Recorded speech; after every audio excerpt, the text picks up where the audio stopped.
ସକାଳୁ ବାସି ମୁହଁରେ ମାତ୍ର 3 ଥର ପଢ଼ି ଦିଅନ୍ତୁ ଏହି ଗୋଟିଏ ମନ୍ତ୍ର। ଗ୍ୟାରେଣ୍ଟି ଦେଉଛି ସନ୍ଧ୍ୟା ସୁଦ୍ଧା ସେ ଝିଅ ଆପେ ଆପେ ପଟିଯିବ। ନିଜେ ଆସି ଆପଣଙ୍କ ସହିତ କଥା ହେବ, ଆପଣଙ୍କୁ ଭଲ ପାଉଛି ବୋଲି କହିବ। ଆପଣଙ୍କ ପ୍ରେମରେ ଏମିତି ଦିବାନୀ ହେଇଯିବ କି ଆପଣଙ୍କୁ ନ ଦେଖି ଗୋଟେ ମୁହୂର୍ତ୍ତ ବି ରହିପାରିବନି। ହଁ ଫ୍ରେଣ୍ଡସ୍, କେବଳ ଆପଣଙ୍କୁ ସକାଳୁ ଉଠିବା ମାତ୍ରେ ବାସି ମୁହଁରେ ମାତ୍ର 3 ଥର ଏହି ଗୋଟିଏ ମନ୍ତ୍ରକୁ ପଢ଼ିବାର ଅଛି। ତାପରେ ଦେଖିବେ ଚମତ୍କାର। ଗ୍ୟାରେଣ୍ଟି ଦେଉଛି ଯେଉଁ ଝିଅ ପଟୁନଥିଲା ସେ ଝିଅ ଆପେ ଆପେ ପଟିଯିବ।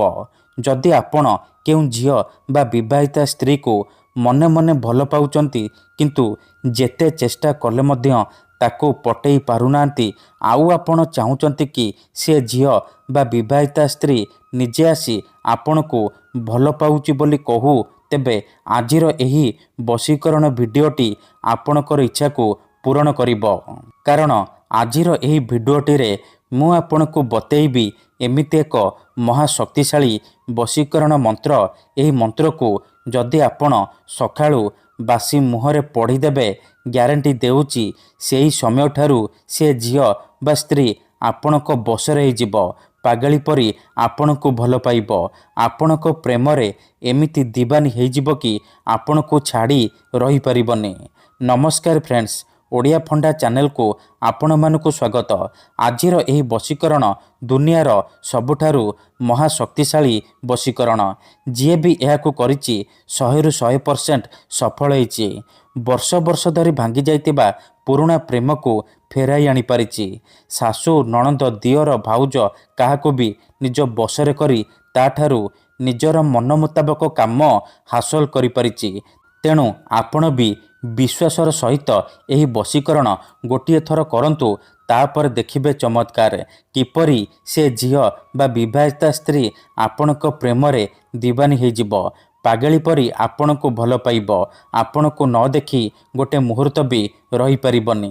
ତେବେ ଏହି ବଶୀକରଣ ଆପଣ କିପରି କରିବେ, କେମିତି କରିବେ, ମୁଁ ଆପଣଙ୍କୁ ଶିଖେଇବି। ସମ୍ପୂର୍ଣ୍ଣ ପ୍ରୟୋଗ ବିଧି ଠିକ୍ ଭାବରେ ଶିଖେଇବି।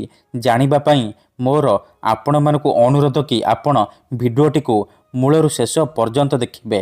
ତେବେ ଯାଇକି ଆପଣ ସମ୍ପୂର୍ଣ୍ଣ ପ୍ରୟୋଗ ବିଧି ଜାଣିପାରିବେ। ଅଧାରୁ ଛାଡ଼ିକି ପଳେଇଲେ କିମ୍ବା କାଟି କାଟି ଦେଖିଲେ ଆପଣ କିଛି ବି ବୁଝିପାରିବେନି।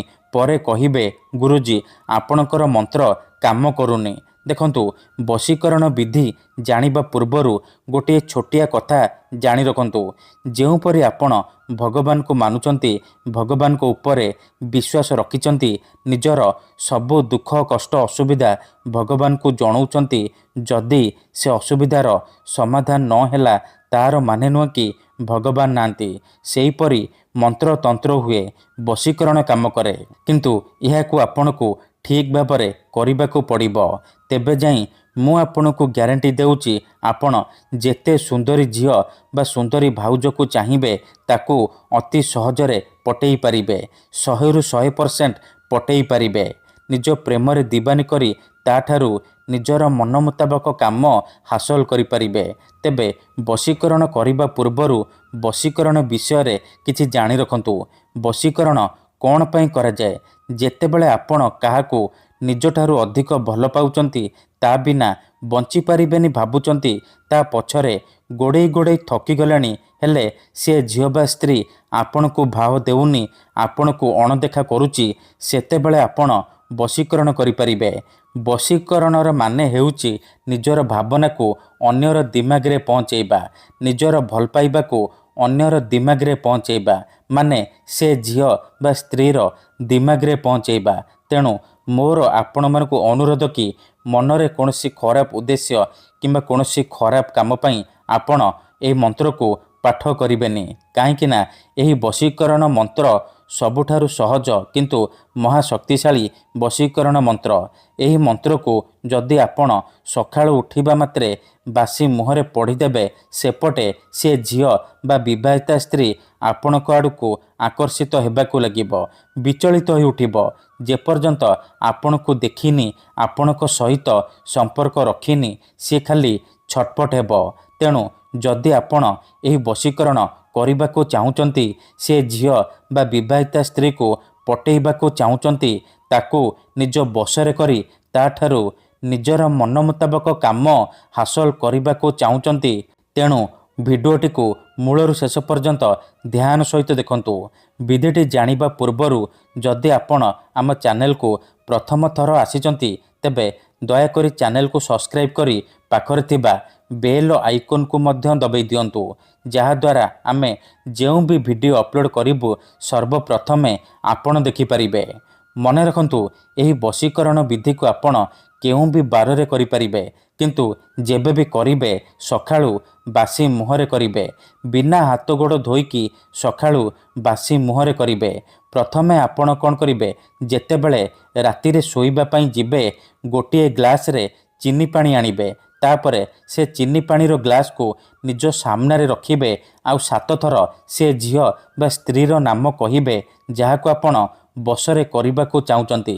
ପ୍ରଥମେ ଆପଣ ତାକୁ ମନେ ମନେ ଭାବିବେ, ତାର ମୁହଁକୁ ନିଜ ମନରେ ଭାବିବେ। ତାପରେ 7 ଥର ସେ ଝିଅ ବା ସ୍ତ୍ରୀର ନାମ କହି ପାଣି ଗ୍ଲାସରେ 3 ଥର ଫୁଙ୍କିଦେବେ। ତାପରେ ସେ ପାଣି ଗ୍ଲାସକୁ ନିଜର ଖଟ ତଳେ ରଖିକି ଶୋଇପଡ଼ିବେ।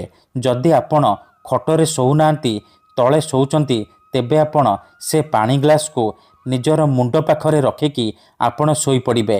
ସକାଳୁ ଉଠିବା ମାତ୍ରେ ବାସି ମୁହଁରେ, ବିନା ହାତ ଗୋଡ଼ ଧୋଇକି ଆପଣ ବାସି ମୁହଁରେ ଆଖି ବନ୍ଦ କରିକି ସେଇ ଝିଅ ବା ବିବାହିତା ସ୍ତ୍ରୀକୁ ମନେ ମନେ ଭାବିବେ, ତାର ମୁହଁକୁ ନିଜ ମନରେ ଭାବିବେ। ତାପରେ ଏହି ମନ୍ତ୍ରକୁ ମାତ୍ର 3 ଥର ପଢ଼ିବେ। ତାପରେ 3 ଢୋକ ପାଣି ଆପଣ ପିଇଦେବେ। ଦେଖନ୍ତୁ, ମନେକର ଆପଣ ଯେଉଁ ଝିଅ ବା ସ୍ତ୍ରୀକୁ ବଶରେ କରିବାକୁ ଚାହୁଁଛନ୍ତି ତାହାର ନାମ ହେଉଛି ସବିତା, ତେବେ ଆପଣ ମନ୍ତ୍ରକୁ ଏହିପରି ପଢ଼ିବେ, ସବିତା ତୀବ୍ର ବଶୀଭୂତଂ, ସବିତା ତୀବ୍ର ବଶୀଭୂତଂ।